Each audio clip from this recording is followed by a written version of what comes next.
Bienvenidos todos a este video donde hablaremos sobre el dolo en compañía de José Miguel Núñez, José Placio y mi persona, Elisa Muñoz. En el artículo 63 del Código Civil define el dolo como la intención positiva de inferir injuria a la persona o propiedad de otro. Ninguna otra definición trae el Código cuando habla en concreto del dolo como vicio del consentimiento en los actos jurídicos. Los romanos dieron una definición bastante descriptiva del dolo, es decir, toda astucia, mentira, maquinación empleados para envolver, engañar o estafar a otro.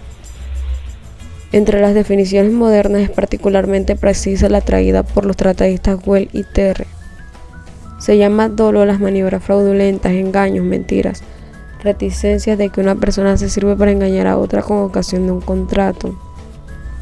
De todas maneras, el dolo se presenta como una conducta ilícita de uno de los contratantes orientado a inducir en error al otro, a fin de que concluya un negocio jurídico. Los medios empleados para esa inducción en error pueden ser uno de estos: la maniobra, el engaño, el artificio, la mentira y la reticencia. Elementos del dolo. Elemento intencional del dolo. Este es un requisito fundamental para que se configure el dolo como vicio del consentimiento. Es el elemento intencional. Es la conducta a sabiendas que siempre realiza el autor del dolo. Son muy variados los procedimientos adoptados para inducir en error, en engaño al otro contratante. El empleo de maniobras y artificios diversos, la presentación de falsos documentos, de falso nombre, de falsos diplomas, entre otros.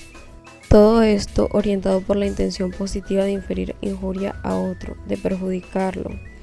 Como ejemplo de dolo contractual está el chalán, que se vale de artificios para que parezca joven el caballo que vende, o aún el del comerciante, que simula grandes ganancias para vender en buen precio su establecimiento comercial. La noción de maniobras es de gran amplitud y comprende aún el llamado dolo negativo. De todas maneras, es esencial para la configuración del dolo el elemento intencional. Si este falta, no se estructura el dolo. Si el contratante llega a inducir a su contraparte en error porque él mismo se equivocó, no podrá hablarse de dolo. Podría estarse dentro del campo del error si se dan las condiciones propias de este vicio. El elemento sancionable. No cualquier engaño puede configurar el dolo y erigirse en causal de nulidad del negocio jurídico. Desde el derecho romano se hizo la distinción entre el dolus malus y el dolus bonus. Sancionado el primero, tolerado el segundo. El dolus malus es el sancionado por el ordenamiento y constitutivo del vicio del consentimiento.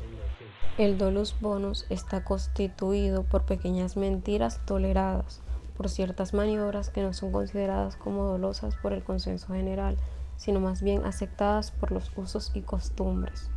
Es el caso de la publicidad comercial. Es un procedimiento fundamentado sobre la exageración y por lo tanto sobre una buena dosis de mentira, destinado a acreditar los productos que salen a los mercados. Si alguien creyera de manera absoluta en estos anuncios, sería víctima de su ingenuidad, mas no de un vicio del consentimiento.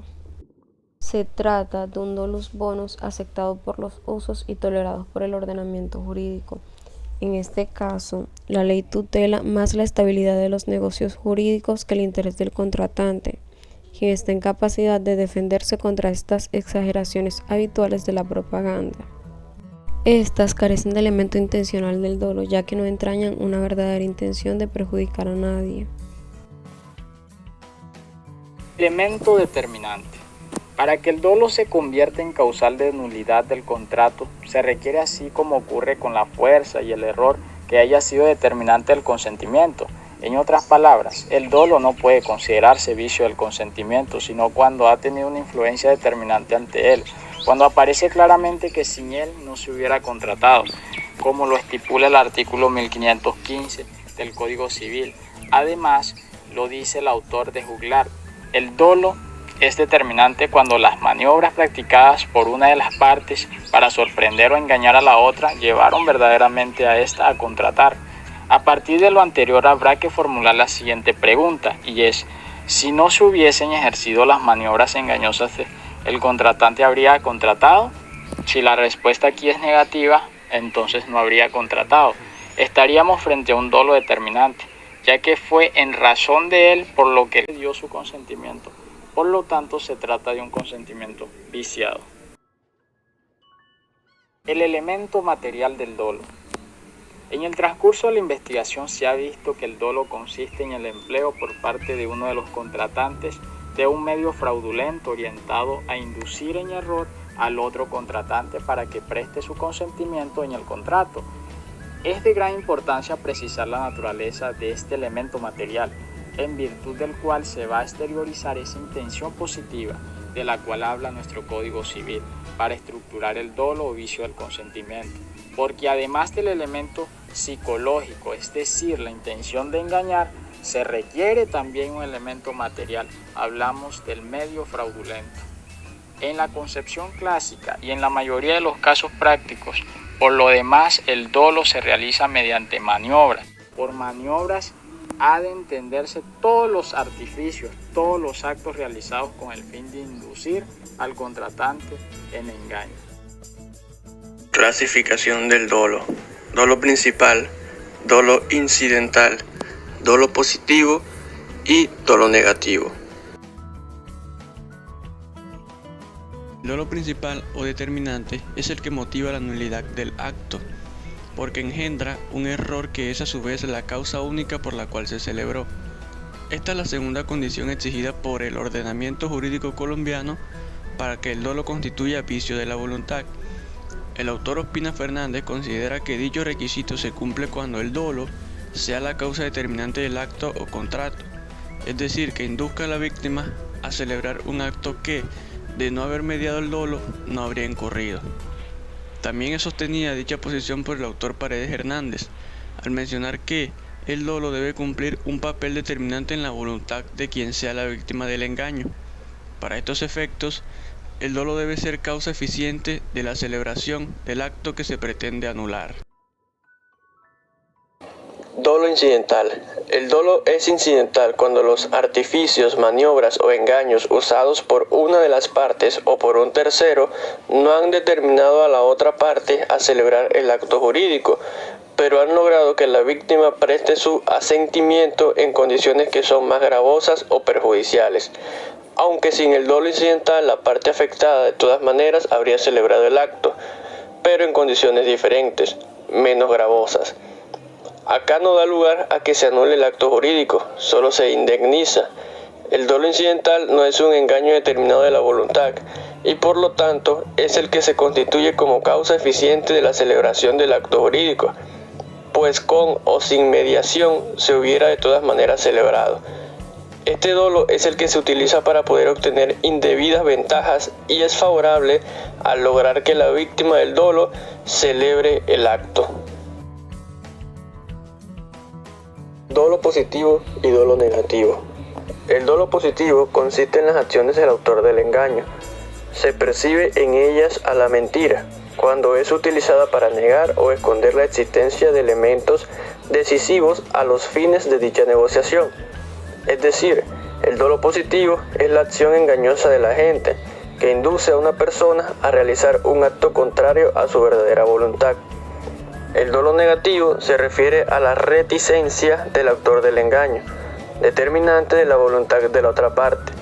La reticencia consiste en callar voluntariamente aspectos del acto jurídico que habrían conducido a la otra parte a no celebrarlo. Clasificación romana. Dolo bueno, dolo malo. Dolo bueno es la exageración de las cualidades o defectos de las cosas o de una persona. Busca impulsar una decisión. El legislador quiere que el ser humano promedio se comporte como un buen pater familias, ya que un ser humano maduro no será sorprendido por las exageraciones.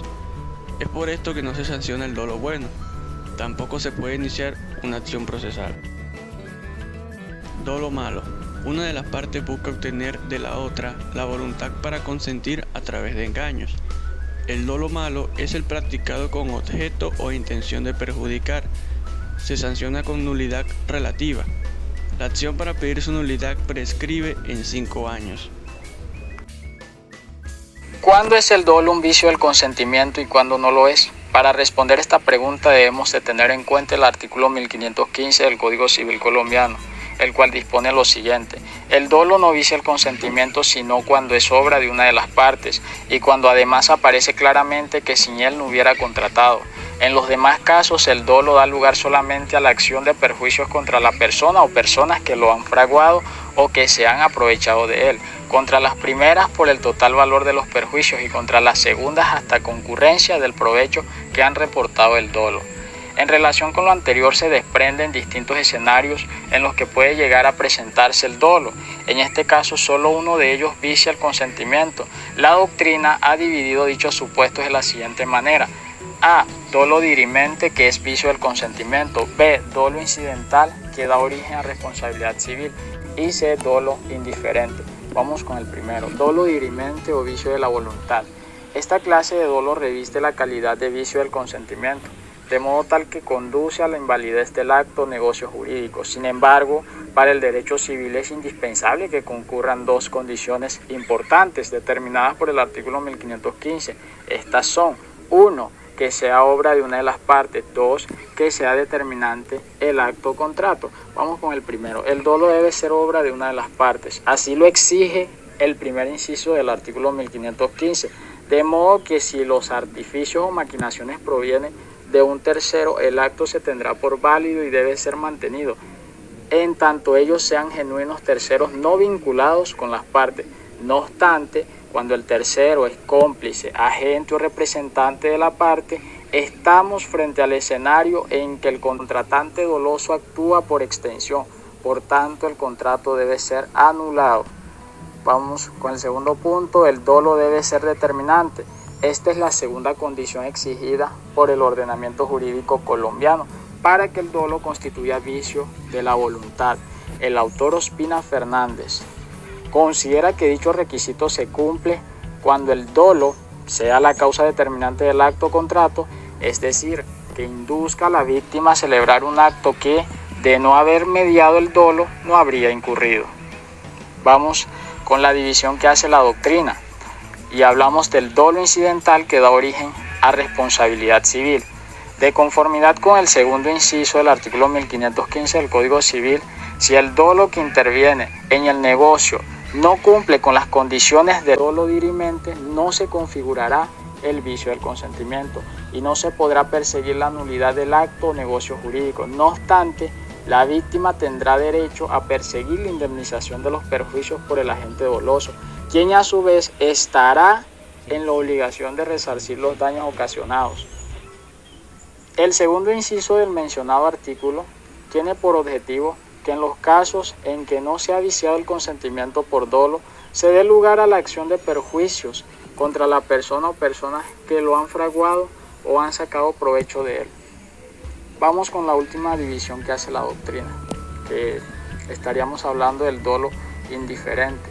El dolo indiferente, o también llamado dolo bonus, no se halla discriminada en el Código Civil.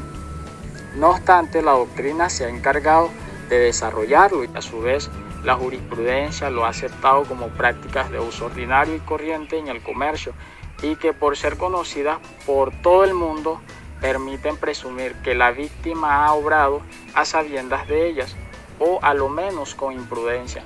Una imprudencia que llega a grado tal que nulifica el dolo cometido por el otro contratante. Contratos a los que afecta. Debemos tener en cuenta que el vicio de consentimiento puede afectar a cualquier contrato, sea civil, comercial, laboral, administrativo, etc. Es un principio general de los contratos y de las obligaciones que debe ser observado. Del dolo. El dolo vicia el consentimiento y en consecuencia da lugar a la nulidad del contrato. Se trata en este caso de una nulidad relativa o de rescisión. El término para ejercer la acción es de 4 años, que se cuentan desde la fecha del contrato. Esto se encuentra en los artículos 1515, 1741 y 1750 del Código Civil colombiano. En caso de dolo ejercido por un tercero, la única sanción legal consiste en la acción indemnizatoria ejercible contra la persona o personas que lo han fraguado. o que se han aprovechado de él. Artículo 1515, numeral 2 del Código Civil colombiano.